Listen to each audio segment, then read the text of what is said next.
ये जो इंद्रियां है ना, ये मुझे अपने इशारों पर नचाती है। ये मन,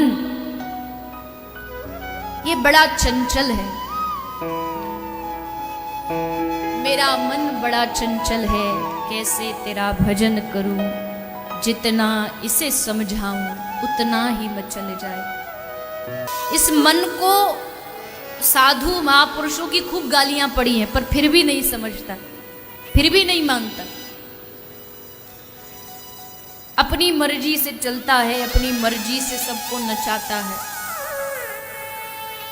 कई लोग कहते हैं ना, आज हमारा ये खाने का मन नहीं है, यहां जाने का मन नहीं है, मतलब सारी जो बीमारी ये मन की है। मन जो कह रहा है वही हम करते हैं, लेकिन अगर वही मन के स्थान पर आत्मा की हमने जिस दिन माननी शुरू कर दी, तो मन जीव के इशारे पर नाचना शुरू हो जाता है।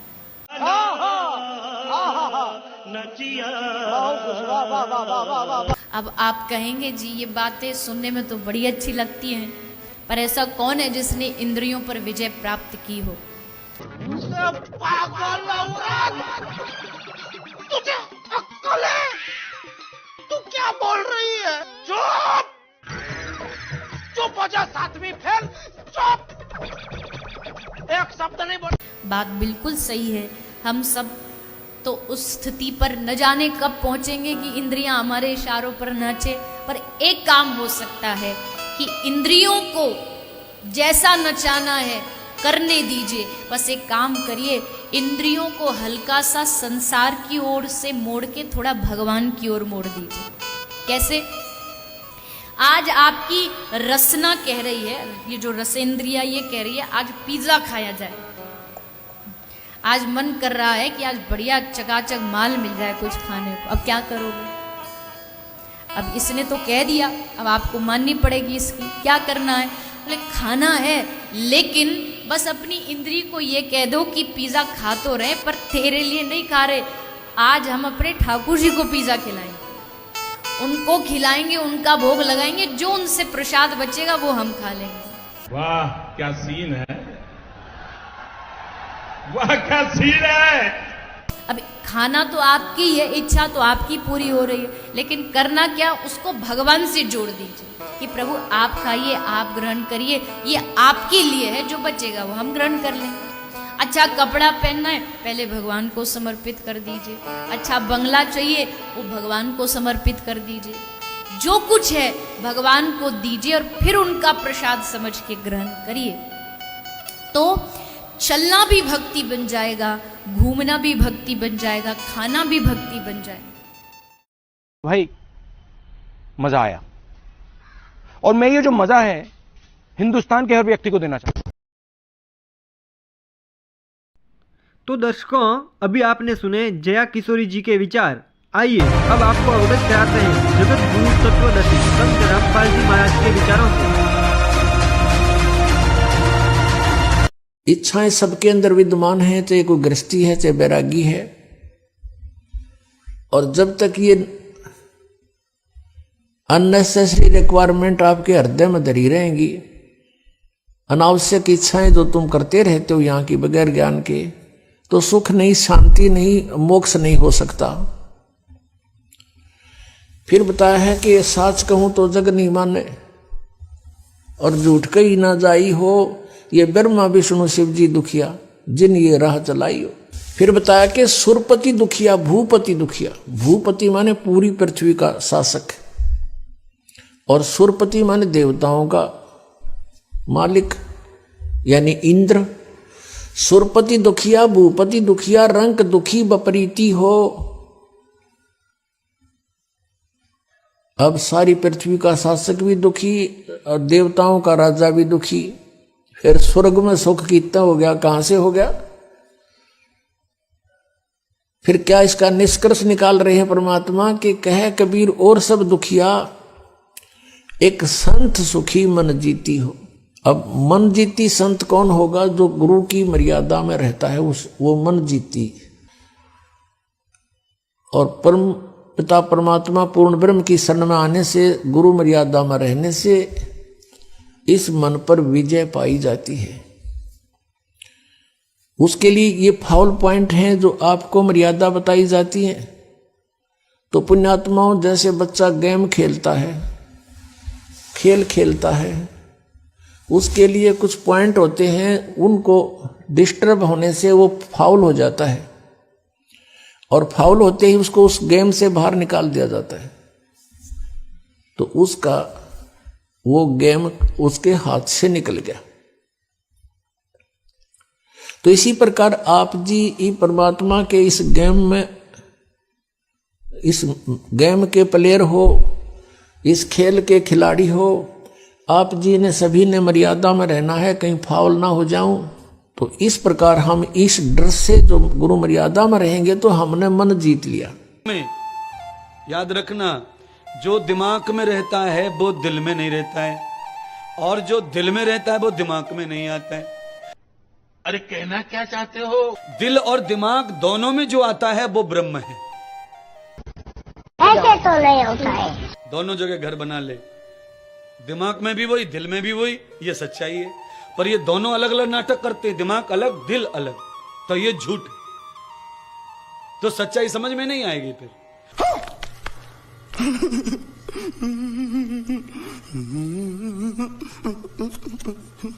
ये काम बन जाएगा। पर कैसा है सुनो, तुम्हारी बुद्धि में जो होता है वो दिल में नहीं होता है। सकता है, इसीलिए मन से भक्ति हो या ना हो कोई फर्क नहीं पड़ता। तुम्हारे लिए कह रहा हूं, तुम्हें बहुत टेंशन है, हमारा मन नहीं लगता, मन नहीं लगता है। मन भगवान में लगे तो ठीक, और ना लगे तो ठीक। ओ भाई, मारो मुझे, मारो मारो मुझे, मारो मारो।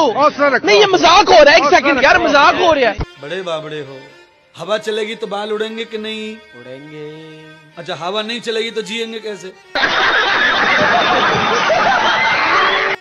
बाल उड़ रहे, इसका मतलब हवा बंद हो जाए।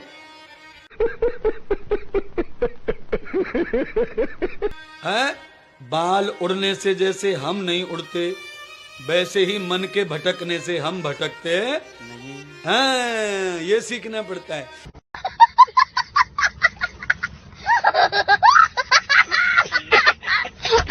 जैसे बाल अंग है शरीर का, ऐसे ही आत्मा का अंग है मन। कौन है ये लोग? कहां से आते हैं? हमारे बंधन और हमारे मोक्ष का कारण यदि कोई है तो उसे कहते हैं मन। कुछ भी कोशिश यही करना।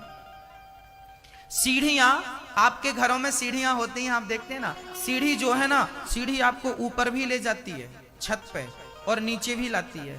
जैसे सीढ़ी ऊपर भी ले जाती है और नीचे भी लाती, ऐसे ये मन आपका सीढ़ी है। बाप को भेज, तेरे बस की बात नहीं।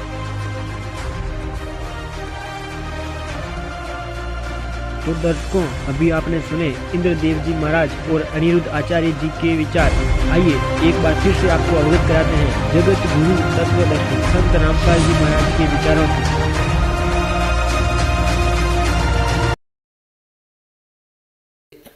आपको हम कई बार सुनाते हैं कथाएं, उदाहरण देते हैं कि ये मन जो है, ये एक भूत समझो, और इसको यदि भक्ति पर लाए रखा तो ये ठीक से, अगर इसको भक्ति पर नहीं लगाया तो बकवाद सूझता है, कोई उत्पना, कोई गलत काम करवाता है, पाप की तरफ दौड़ता है, हमारे जान का खतरा बनता है। तो इसके लिए इसको कैसे कंट्रोल करना चाहिए, इस मन को, इसको परमात्मा के नाम पर लगाए रखना चाहिए। तो इसका उदाहरण देते हैं हम कई बार। तो आपको ये कथा सुनाते हैं। एक साधु था और उसने एक सिद्धि कर ली।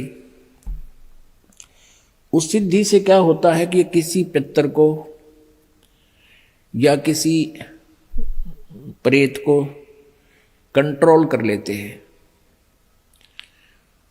तो उसकी साधना के कारण ईश्वरीय शक्ति से वो जो सिद्ध किया हुआ जो होता है, वो सेवक रूप में प्रकट हो जाता है, वो केवल उसी को दिखाई देता है। ये सिद्धि उसकी साधना से ऐसा हो जाता है।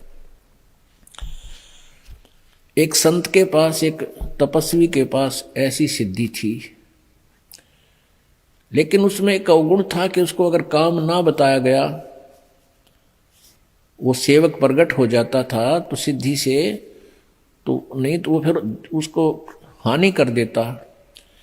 एक से संत ने वो सिद्धि आती थी, उसने अपने चेले से भी वह सिद्धि करवा दी, लेकिन उस गुरु ने कहा चेले से, शिष्य कि भाई मेरी अब्सेंस में, मेरी अनुपस्थिति में इस सिद्धि का तू प्रयोग मत करना।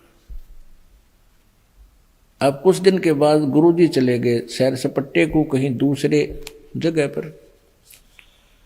पीछे से चेले ने सोचा जो यह सिद्धि मैंने की है इसको परीक्षण तो करके देखूं। उसने वो सिद्धि प्रयोग कर दी। सामने एक जंद खड़ा हो गया, एक प्रेत सेवक बनकर, कहने लगा महाराज बात सुन ले, यदि मुझे काम बता और काम नहीं बताओगा तो तेरी गर्दन दाबूंगा, मैं तुझे मारूंगा। तो चेले ने सोचा भाई काम बता दिया, बर्तन साफ कर दिया, बर्तन साफ कर दिया मिनटा में। आटा मांग लिया 10 मिनट में आ लिया। 2-4 काम बताए वो मिनटा में कर दिया। उन्हें सोची अच्छा मेरा भाई, और काम ना बताऊंगा तो भी मेरी गर्दन दबाओगा, मारेगा। उसने गुरुजी को याद किया, एक मर गया मैं तो आज गुरुजी गलती होगी। इतने वो गुरुजी आ गए। वो गुरुजी कहने लगे अरे क्या हो गया गुरुजी, ये मन मारेगा, ऐसे ऐसे खड़ा है, ये देख यूं खड़ा, और काम बताऊं हूं जब वह कर देता है मिनटों में। तो गुरुजी ने कहा मैंने तेरे से मना किया था बेटा, मेरी एब्सेंस में प्रयोग ना करना, पर एक काम करी, इसने कह दे कि बांस ले आ, बहुत लंबा बांस ले आ। वो बांस ले आया। गुरुजी बोले इसको कह दे कि इसमें जमीन में गाड़ ले, खड़ा कर दे। उन्होंने जमीन में गाड़ दिया। तो गुरुजी बोले इसको कह दे कि इस बांस पर चढ़े जा, उतरे जा, काम होगा जब मैं तेने बुला लूंगा ना, तू अपना यू काम लगा रहे। तो ऐसे ही इस मन को कंट्रोल करने की विधि बताई परमात्मा ने। संसारी काम करे इतने तो काम में लगे, फिर इस राम नाम के बांस पर चढ़ाए जा, उतारे जा इस मन रूपी भूत को। इसने ठाली ना छोड़े ना, यू हानि कर देगा। ये मन जब भी भक्ति से दूर हो गया, इस राम नाम के बांस तो उतर गया, उसी समय देख लेना आपको लेकर डूब जाएगा, उसी स्थान पर जा छोड़ेगा जहाँ से शुरू हुए थे। ये जगत गुरु तत्वदर्शी संत रामपाल जी महाराज द्वारा लिखित पवित्र पुस्तकें ज्ञान गंगा, जीने की राह, गीता तेरा ज्ञान अमृत, अंधश्रद्धा भक्ति, खतराए जान बिल्कुल निशुल्क मंगाएं। अपना नाम पूरा पता हमें व्हाट्सएप करें। हमारा नंबर है 7496 801 825।